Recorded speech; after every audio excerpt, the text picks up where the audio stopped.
बिस्मिल्लाहिर्रहमानिर्रहीम। अस्सलामु अलैकुम वरहमतुल्लाह। नाज़रीन, मोहम्मद कुरैशी आपकी खिदमत में सऊदी अरब के अहम अखबारात और ज़राए से हासिल होने वाली कुछ अहम मालूमात के साथ हाज़िर खिदमत है। नाज़रीन, वीडियो की मज़ीद डिटेल में जाने से पहले जो हज़रात फर्स्ट टाइम मेरे चैनल पर आए हैं, मैं उनसे गुजारिश करूँगा कि काइंडली मेरे चैनल को लाइक, सब्सक्राइब और बेल नोटिफिकेशन को ओपन कर लें ताकि हर नई आने वाली खबर अब तक बर वक्त पहुँच सके। नाज़रीन, सऊदी अरब में मेहनत के कवानीन तब्दील हो रहे हैं। नाज़रीन, KSA करंट इवेंट्स के कायरीन की जानिब से फेसबुक पर और ट्विटर पर और यूट्यूब पर मुख्तलिफ मौदूआत पर सवालात अरसाल किए गए हैं, जिनके जवाबात मरवजा कानून की रोशनी में दिए जा रहे हैं।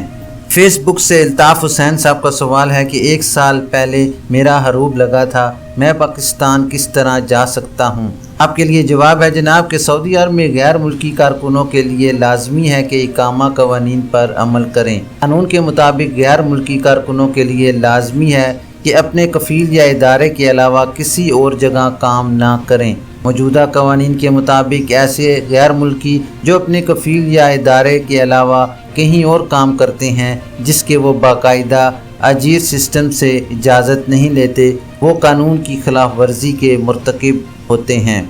ऐसे कारकुन जो अपने कफ़ील या इदारे से फ़रार हो जाते हैं, इनके खिलाफ हरूब फ़ाइल किया जाता है। जिस कारकुन का हरूब फ़ाइल हो गया हो, उसे चाहिए कि वो फौरी तौर पर अपने कफ़ील से रब्ता करके उसे 2 हफ्ते के अंदर कैंसिल कराए। बसूरत दीगर इसकी फ़ाइल को फ्रीज़ कर दिया जाता है और कारकुन को ब्लैक लिस्ट की कैटेगरी में शामिल कर दिया जाता है। आपके केस में हरूब 1 साल पहले लगा था और आपने कोई कार्रवाई नहीं की, इसलिए आपकी फ़ाइल भी फ्रीज़ कर दी गई है। जिस कारकुन की फ़ाइल फ्रीज़ हो जाए, इसके तमाम सरकारी मामलात रुक जाते हैं, जिनमें इकामे की तजदीद, खुरूज ओहदा या फ़ाइनल एग्ज़िट वगैरह भी नहीं लग सकता।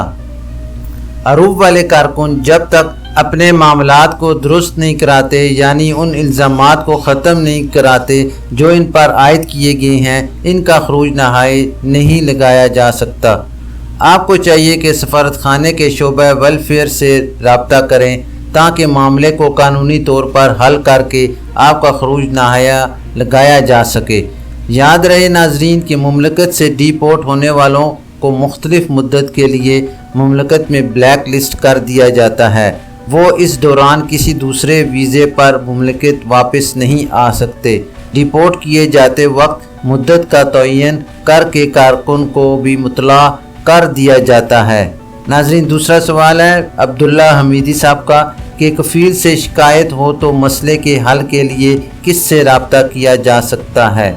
आपके लिए जवाब है जनाब कि सऊदी अरब में वज़ारत अफरादी क़ुव्वत और समाजी बहबूद आबादी, जिसे मादी में वज़ारत मेहनत कहा जाता था, की जानिब से लेबर कोर्ट्स मुकर्रर की गई हैं, जिनके ज़ेली इदारे तस्फिया अल अमालिया कहलाते हैं। आजिर और अजीर के माबैन इख्तलाफात दूर करने वाली कमेटी।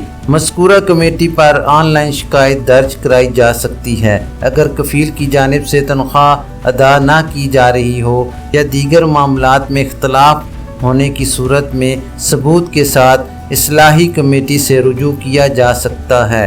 इस्लाही कमेटी की जानिब से कफ़ील को नोटिस जारी किए जाते हैं। अगर वो नहीं आता तो दूसरा नोटिस जारी किया जाता है। तीसरे नोटिस पर भी ना आए तो कमेटी मुनासिब फैसला कर देती है।